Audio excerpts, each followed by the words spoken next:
Assalamualaikum warahmatullahi wabarakatuh. Apa kabar adik-adik sekalian di kelas 9A dan kelas 9C? Bertemu lagi tentunya di kelas IPA bersama Ustadz Jeffrey di sini. Dan pada kesempatan kali ini kita akan membahas satu tema di bab 3, yaitu tentang hereditas manusia. Nah, apa sih hereditas manusia itu? Hereditas manusia adalah proses pewarisan sifat dari induk kepada anaknya. Jadi setiap individu, ya, baik itu manusia ataupun organisme yang lainnya, itu memiliki sifat-sifat tertentu yang mana sifat-sifat ini akan diwariskan kepada keturunannya. Nah, sebagai ilustrasi di awal, silahkan kalian semua yang berada di rumah saat ini, kalian berdiri di depan cermin, kemudian kalian amati bagian-bagian tubuh kalian, atau paling mudah yang kalian amati adalah wajah kalian. Kemudian kalian bayangkan kira-kira, ya, kalian ini mirip ayah kalian atau mirip bunda kalian, atau mungkin bisa jadi kalian mirip sama kakek kalian atau nenek kalian.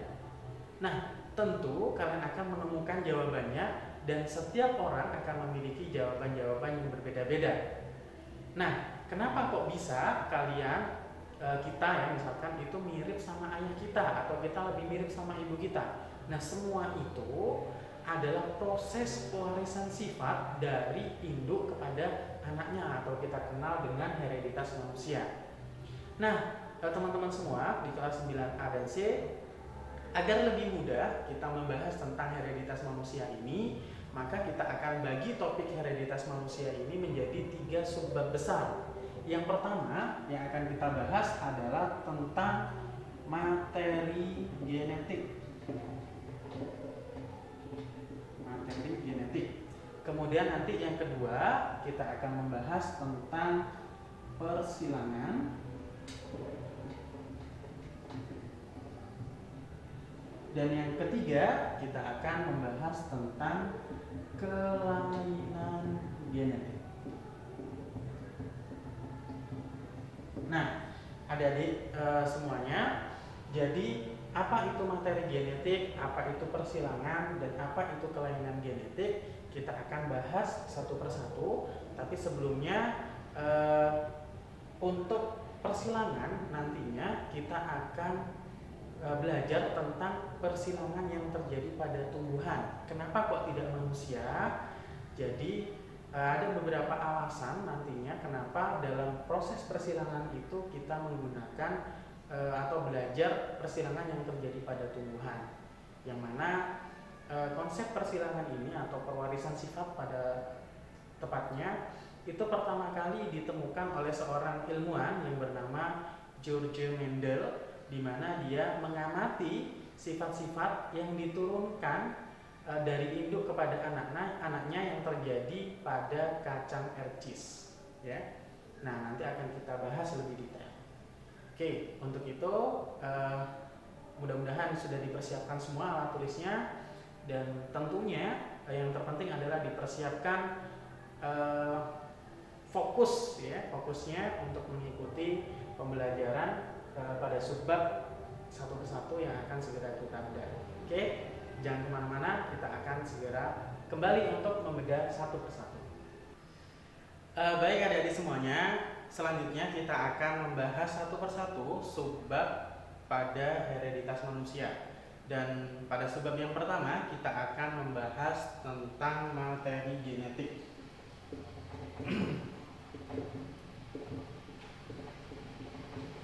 Nah, apa itu materi genetik? Materi genetik itu adalah materi-materi yang nantinya berperan dalam proses pewarisan sifat.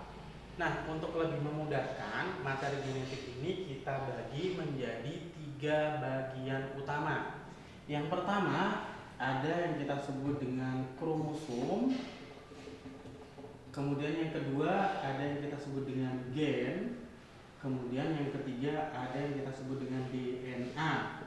Nah, sebenarnya pada hakikatnya kromosom, gen, dan DNA ini merupakan satu kesatuan materi genetik yang ada pada inti sel. Nah, kenapa kemudian kita bedakan? Hanya untuk memudahkan saja. Nanti mungkin kita akan mengetahui kenapa kromosom, gen, dan DNA itu merupakan satu kesatuan. Jadi kita akan mulai dengan kromosom. Jadi kromosom kurang lebih pada manusia itu bentuknya seperti ini. Nah, begini, di mana ada beberapa bagian-bagian penting yang ada pada kromosom ini. Jadi bagian yang pertama itu kita sebut dengan bagian sentromer. Sentromer ini adalah bagian yang membagi kromosom itu menjadi dua bagian. Kemudian bagian yang ini kita sebut dengan lengan kromosom.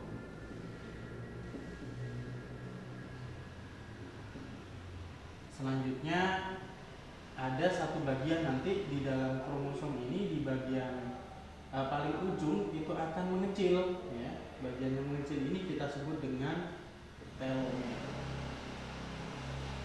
Ya, jadi di dalam kromosom ada bagian yang kita sebut dengan sentromer, ada bagian yang kita sebut dengan lengan kromosom, dan ada satu bagian yang kita sebut dengan telomer. Nah, apa saja fungsi dari bagian-bagian ini? Yang pertama, untuk sentromer dia berfungsi pada saat pembelahan sel, di mana pada bagian sentromer ini terdapat benang-benang spindle yang berfungsi untuk menarik kromosom pada saat terjadi pembelahan sel. Nah, yang kedua, telomer, ya, di bagian paling ujung, ya, bagian paling ujung yang menyempit. Nah, ini berfungsi sebagai pengunci kromosom agar materi-materi yang ada pada kromosom ini tidak tersebar keluar, ya, tidak berhamburan keluar. Itu adalah fungsi dari telomer. Dan yang berikutnya itu ada lengan kromosom. Nah, disinilah di dalam lengan kromosom ini terdapat materi-materi genetik yang nantinya kita akan bisa menyimpulkan bahwa di dalam sini ada gen dan DNA. Nah, teman-teman sekalian, apabila lengan kromosom ini kita amati lebih dalam menggunakan mikroskop dan kita perbesar, maka di dalam lengan kromosom ini akan ada sebuah pita, ya, pita bergulung-gulung seperti itu, bentuknya seperti ini kurang lebih, ya. Nah, kemudian di bagian-bagian tertentu dari pita ini akan menebal, ya, bagian-bagian tertentu di pita ini akan menebal seperti manik-manik begitu, ya.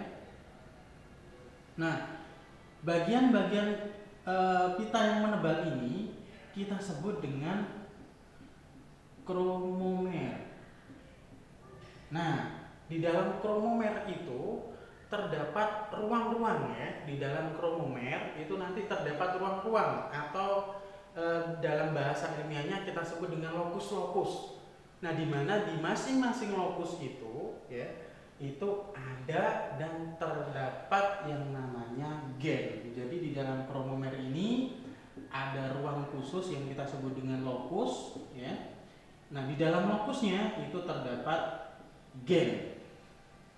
Nah, gen ini adalah materi genetik yang berisi kode-kode tertentu untuk proses pewarisan sifat. Nah, gen itu tersusun atas basa nitrogen, ya, basa nitrogen yang kita sebut dengan DNA.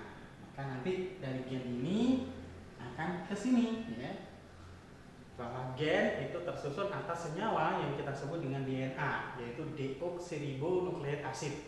Itulah kenapa tadi di awal saya sampaikan bahwa sebenarnya antara kromosom, gen, dan DNA itu merupakan satu kesatuan, karena semuanya itu terdapat pada satu bagian besar yang kita sebut dengan kromosom. Jadi ibaratnya, analogi sederhananya, kromosom itu adalah kelasnya, ya. Kemudian gen itu adalah siswa yang terdapat dalam kelas itu. Kemudian untuk DNA itu personalnya, nama-nama siswanya, ya. Itu DNA. Itu adalah analogi sederhana. Nah, kromosom ini terdapat pada inti sel, ya. Kromosom ini terdapat pada inti sel, dan setiap organisme itu memiliki jumlah kromosom yang berbeda-beda. Bisa kalian lihat di buku paket kalian, ya, di situ dijelaskan bahwa Untuk manusia itu memiliki 23 pasang, di mana nanti kita akan tahu bahwa 23 pasang itu terdiri dari 22 pasang kromosom tubuh atau sering kita sebut dengan autosom, dan ada satu pasang yang itu kita sebut dengan genosom. Nah, jadi itu teman-teman sekalian terkait dengan materi genetik, di mana materi genetik ya kita bagi menjadi 3 bagian utama, yaitu kromosom, gen, dan DNA. Dan yang paling penting adalah antara kromosom, gen, dan DNA itu adalah sebenarnya satu kesatuan, di mana satu kesatuan ini memiliki fungsi ya sebagai materi yang berperan dalam proses pewarisan sifat. Nah, kira-kira itu nanti di subbab berikutnya kita akan membahas tentang persilangan ya. Baik, siap-siap kita akan membahas tentang persilangan, tapi sebelumnya Ustadz akan bersihkan ini dulu karena nanti akan membutuhkan space yang cukup, karena sebelum kita masuk di persilangan kita harus mengetahui terlebih dahulu beberapa istilah-istilah yang penting yang akan kita gunakan pada saat nanti kita belajar tentang persilangan. Oke, baik teman-teman, sebagaimana kita tadi sempat bahas bahwa sebelum kita masuk di persilangan, maka kita harus mengenal lebih dahulu istilah-istilah penting yang nantinya akan sering kita gunakan pada saat kita belajar tentang konsep persilangan.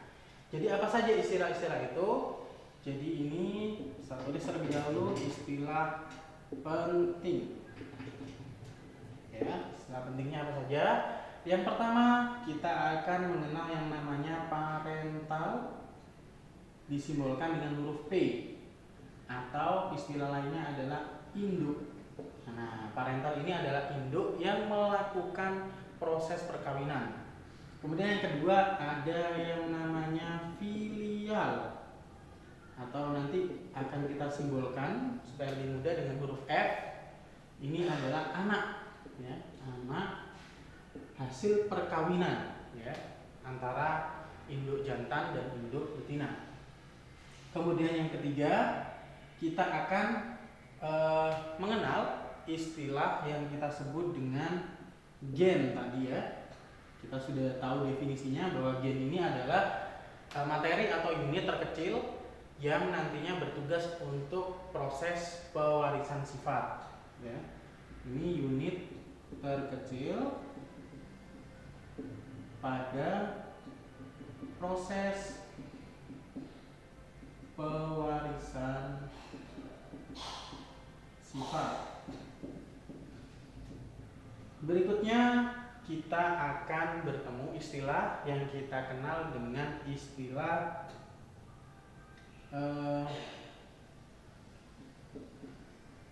alel ya. Alel ini apa? Alel ini adalah gen yang terletak pada lokus yang sama ya. Jadi kita kan tadi tahu bahwa gen itu terletak di lokus-lokus ya yang kita sebut dengan kromomer. Nah, di dalam satu kromomer itu ada beberapa gen. Nah, gen-gen yang terletak dalam lokus ya yang bersesuaian ya itu kita sebut dengan alel. Karena gen ini kan berpasangan ya. Ketika lokusnya bersesuaian, maka kita sebut dengan alel. Yaitu gen yang letaknya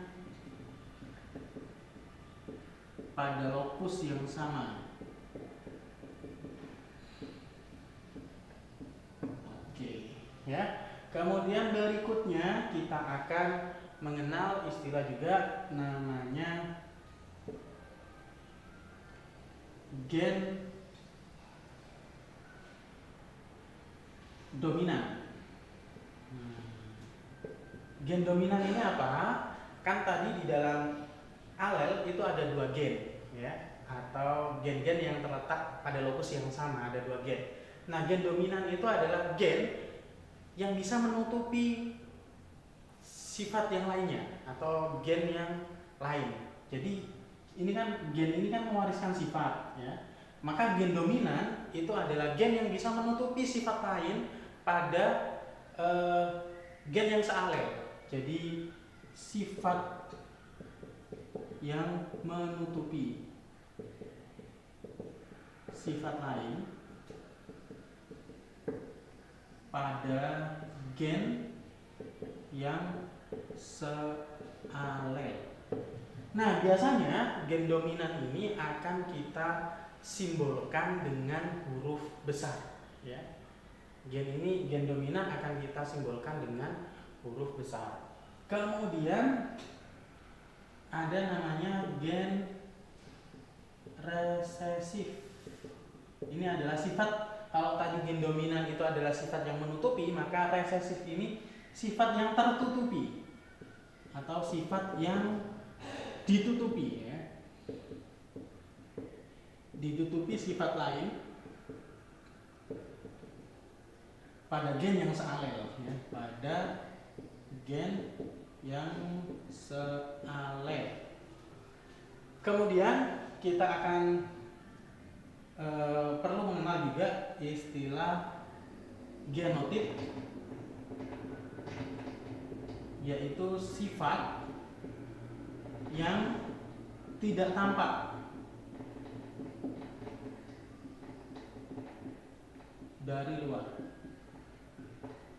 Nah, sifat yang tidak tampak dari luar ini biasanya disimbolkan dengan huruf yang mewakili, ya, huruf yang mewakili sifat tersebut. Contohnya, kalau kita punya mangga, kemudian mangga ini sifatnya manis, ya. Maka genotipnya itu adalah M. Nah, M ini huruf awalan, ya. Huruf M ini adalah genotipnya.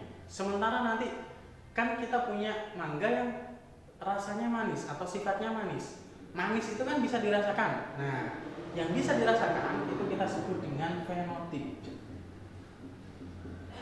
Fenotip itu sifat yang tampak, ya. Yang tampak dan bisa dirasakan oleh indera, ya. Bisa dirasakan oleh indera kita, itu namanya fenotip, ya. Ada genotip, ada fenotip. Nah, kalau genotip tadi disimbolkan, ya, ini saya tambahin dulu, disimbolkan atau diwakili saja, namanya diwakili huruf depan, ya, dari sifat tertentu.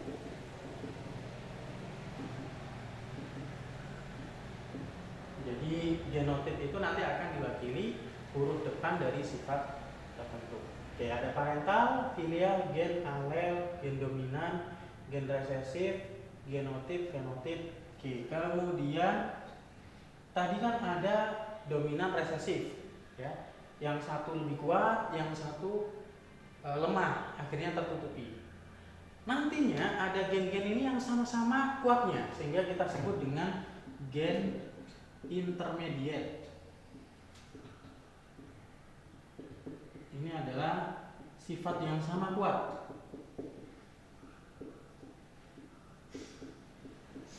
Nah, ini adalah sifat yang sama-sama kuatnya, sehingga tidak saling menutupi satu sama lain. Jadi kita sudah belajar, ya, kurang lebih ini adalah beberapa istilah yang harus kita ketahui sebelum kita belajar yang namanya persilangan, ya. Ustadz review sekali lagi, ada parental yaitu induk, kemudian ada filial yaitu anak, ada gen yang merupakan unit terkecil pada proses pewarisan sifat. Nah, karena satu gen itu mengkode satu sifat tertentu. Kemudian ada alel, adalah gen yang letaknya pada lokus yang sama. Gen dominan adalah sifat. Loh, kenapa kok di sini gen, di sini munculnya sifat? Karena di sini tadi gen itu adalah penentu sifat, ya. Gen dominan adalah sifat yang menutupi sifat lain pada gen yang sealel. Kemudian gen resesif adalah sifat yang ditutupi oleh sifat lain pada gen yang sealel. Kemudian ada genotip, sifat yang tidak tampak, biasanya diwakili, ya. Diwakili dengan huruf depan, ya. Kalau dia dominan, ya, sifatnya dominan, maka hurufnya kapital. Kalau dia resesif, maka hurufnya adalah huruf kecil. Nah, itu nanti aturan-aturannya. Kemudian fenotip adalah sifat yang nampak dari luar. Kemudian sifat yang sama-sama kuat, tidak saling menutupi, kita sebut dengan gen intermediate. Nah, itu tadi beberapa istilah yang sudah kita kenal sebelum kita belajar tentang persilangan. next selanjutnya kita akan belajar tentang persilangan ya. Saya mohon izin untuk membersihkan terlebih dahulu. Baik teman-teman sekalian, kita nyampe di subbab tentang persilangan ya. Jadi persilangan ini nanti akan kita bagi juga ya supaya lebih memudahkan kita dalam belajar. Kita kasih tanda panah gitu. Nah, persilangan ini kita bagi menjadi dua. Jadi ada persilangan monohibrid, ada persilangan dihibrid. Di sini kita bagi dua. Untuk monohibrid ini ada dominan penuh, yang ini ada intermediate. Oke, apa itu persilangan monohibrid? Apa itu persilangan dihibrid? Persilangan monohibrid adalah persilangan yang melibatkan dua individu, di mana individu-individu ini memiliki perbedaan satu sifat, ya, satu sifat beda saja. Kalau dia dihibrid berarti dia dua sifat atau lebih, ya. Itu persilangan monohibrid, satu sifat saja. Kemudian persilangan dihibrid itu adalah persilangan dua individu yang memiliki dua sifat ya, yang berbeda. Nah, nanti di persilangan monohibrid ini akan kita bagi menjadi dominan penuh, kemudian intermediate. Apa sih monohibrid, dominan penuh, dan intermediate? Langsung saja di buku kalian juga sudah ada contohnya. Untuk lebih memudahkan kita memahami, memang kita harus langsung ya mencoba untuk mengaplikasikan proses persilangan monohibrid ini. Oke, kita coba yang pertama, yaitu tentang monohibrid dominan penuh. Monohibrid dominan penuh. Misal, saya punya bunga warna merah. Ingat, warna merah bisa diamati kan? Ya, saya punya bunga warna merah. Kemudian saya kawinkan dengan bunga warna putih. Oke, pertanyaannya Ustadz adalah merah dan putih itu termasuk apa? Genotip kah atau fenotip kah? Merah dan putih adalah fenotip. Kenapa kok fenotip? Karena dia bisa diamati, bisa kita rasakan. Berarti ini kita tulis adalah fenotip ya. Fenotipnya adalah merah dan putih. Kemudian selanjutnya yang harus kita tentukan, merah dan putih ini kan parent tadi ya, parental induknya. Yang harus kita tentukan adalah genotip ya, antara merah dan putih. Nah, merah dan putih ini adalah warna ya, sifat warna. Oke, untuk memudahkan kita harus sepakat sifat warna ini diwakili dengan huruf apa. Misalkan huruf M ya, huruf M. Maka merah ya itu kita simbolkan dengan huruf M besar ya. Artinya ini adalah genotipnya. Maka bunga warna merah itu memiliki genotip M besar. Ya. Sementara bunga warna putih itu memiliki genotip M kecil. Nah, kita tadi sepakat bahwa kalau dia dominan, artinya dia memiliki atau diwakili dengan huruf besar. Apabila dia resesif, maka dia diwakili dengan huruf kecil. Berarti kesimpulannya adalah bunga warna merah dominan dengan bunga warna putih. Nah, tinggal nanti kita kawinkan hasilnya bagaimana. Maka genotip ini kan berpasangan, kromosom berpasangan. Tapi kalau gamet ya awalnya kan berpasangan. Ingat di subbab yang pertama kemarin bahwa ketika sudah jadi gamet yang awalnya 2N itu kan jadi N. Maka ini harus berpisah. Kalau di sini kita ada gamet, maka di sini akan kita pisah. Ada M, kemudian ada M, di sini ada M, kemudian di sini ada N. Kita silangkan ya, proses pelangi begitu. Nah, maka di sini filial, genotip dari filialnya adalah M besar, M kecil, kemudian M besar, M kecil, kemudian M besar, M kecil, dan terakhir adalah M besar, M kecil. Nah, bagaimana sih M besar, M kecil, M besar, M kecil, M besar, M kecil semuanya ya, M besar, M kecil.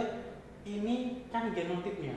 Terus yang keluar nanti fenotipnya seperti apa? Nah, barulah di sini dominan penuh itu berpengaruh. Dominan, ingat, dominan itu akan menutupi yang resesif. Yang huruf besar M. M itu mengkode warna merah. Yang huruf kecil putih. Ketika dominan, maka putih akan tertutupi oleh merah. Maka di sini semuanya maka hasilnya akan merah. Jadi ketika ada bunga warna merah dominan penuh dengan bunga warna putih kita kawinkan, maka hasil anaknya semuanya akan berwarna merah. Nah, nanti bisa kita lanjutkan ya. Jadi anaknya ini ya bisa kita lanjutkan, anaknya ini kita kawinkan ya sesama anaknya. Misalkan dari F1 kita kawinkan dengan F1. Ya, F1 kan bunganya warna merah ya, fenotip, fenotipnya kan merah ya. Merah kita silangkan dengan warna merah. Genotipnya apa? Ya, genotipnya di sini M besar, M kecil, sesuai dengan ini ya. M besar, M kecil. Saya tulis di sini. M besar, M kecil. Ini genotip. Nah, maka gametnya apa? Karena gamet berarti yang awalnya berpasangan itu tidak boleh berpasangan. Maka M besar, M kecil, di sini M besar, M kecil, ya, ada tanda koma sebagai pemisahnya. Seperti biasa untuk mendapatkan filialnya, ini masih genotip ya, genotip filial F. Kalau di sini F1, berarti di sini adalah F2 cucunya, begitu. Kita kalikan pelangi, maka hasilnya adalah M besar, M besar, M besar, M kecil, kemudian M kecil, M besar, dan M kecil, M kecil. Nah, setelah itu kemudian baru karena di sini masih genotip, kita menentukan keluarnya nanti sifat apa, yaitu fenotipnya di sini. Ingat, patokannya adalah dominan penuh. Artinya yang dominan itu menang, ya gitu. Maka di sini M besar akan menghasilkan fenotip merah. Di sini M besar, M kecil, M besar, sama-sama ada M besarnya. Maka di sini adalah merah. Di sini adalah putih. Maka perbandingannya ya, di akhir perbandingan fenotipnya ya, karena di sini ada merahnya ada dua ya, 2 kali merah sama putih, berarti perbandingan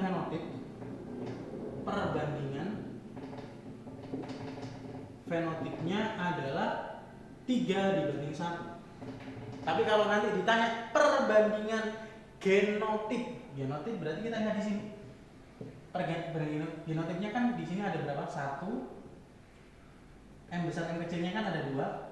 Berarti di sini 2, di sini 1. Berarti perbandingan genotipnya ya, ini fenotip F2-nya, ini genotip G2-nya 1:2:1. Pada proses persilangan monohibrid dominan penuh. Nah, itu tadi adalah contoh persilangan monohibrid. Nah, nanti contoh persilangan intermediate bagaimana? Akan kita bahas, sebenarnya di buku juga sudah ada, bisa kalian lihat di buku. Tapi untuk persilangan intermediate monohibrid kita bahas. Nanti untuk yang di hibrid, coba kalian lihat di buku masing-masing. Baik teman-teman, kita akan membahas tentang persilangan monohibrid untuk yang intermediate, artinya sama-sama kuatnya ya. Jadi di sini Ustaz tuliskan monohibrid.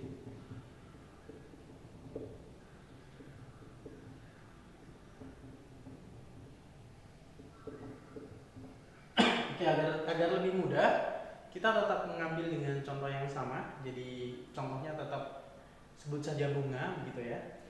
Jadi Ustaz punya bunga, ada merah, kita silangkan dengan putih, bunga putih. Oke. Ingat, merah putih ini kita sebut dengan fenotip ya. karena bisa kita amati dan bisa kita rasakan. Kemudian ambil kata genotipnya.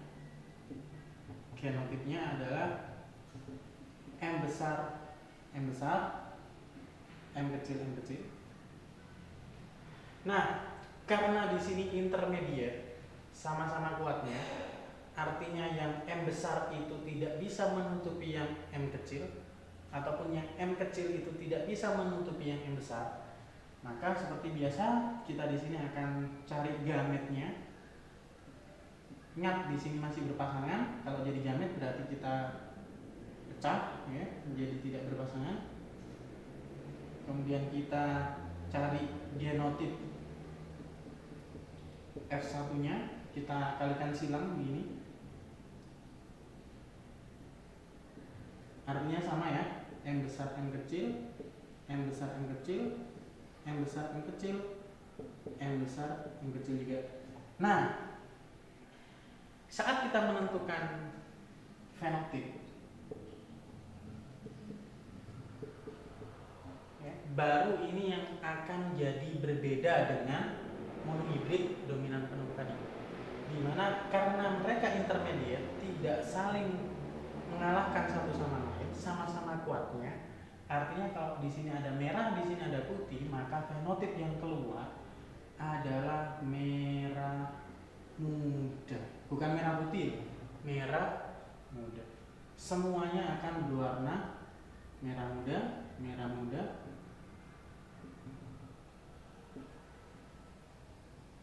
Ya, semuanya 100%. Nah, bagaimana seandainya F1 kita kawinkan dengan F1? Boleh kita coba ya. Jadi F1 dikalikan dengan F1-nya, ini merah muda ya. Ini juga merah muda. Gametnya M besar M kecil, M besar M kecil. Berarti di sini ini genotip ya. Kemudian gamet di sini kita coba tulis gamet M M, kemudian di sini ada M M, maka genotip keduanya ya, atau genotip F2 sebenarnya G2, maka di sini ada M besar M besar, M besar M kecil, M besar M kecil, kemudian M kecil M kecil. Nah, F2-nya ini fenotip F2-nya ini yang akan menjadi berbeda ketika intermediate. Bahwa di sini akan ada merah, di sini ada merah muda, di sini ada putih. Rasionya berapa? Kalau di sini rasionya 1 dibanding 2 dibanding 1. Di fenotipnya juga sama, 1 dibanding 2 dibanding 1. Kalau tadi ketika dominan penuh, maka di genotipnya 1 banding 2 banding 1, tapi di fenotipnya 3 dibanding 1. Kalau dia intermediate sama, 1 banding 2 banding 1 di genotipnya, di fenotipnya juga sama, 1 dibanding 2 dibanding 1 untuk keturunan kedua, untuk F2-nya ya. Kurang lebih itu untuk persilangan monohibrid. Selanjutnya persilangan dihibrid nanti akan kita bahas melalui pertemuan Zoom yang akan kita adakan di pekan depan ya. Sementara itu dulu, mudah-mudahan bermanfaat ya. Jangan lupa tetap semangat belajar ya. Mudah-mudahan tetap selalu bahagia. Assalamualaikum warahmatullahi wabarakatuh.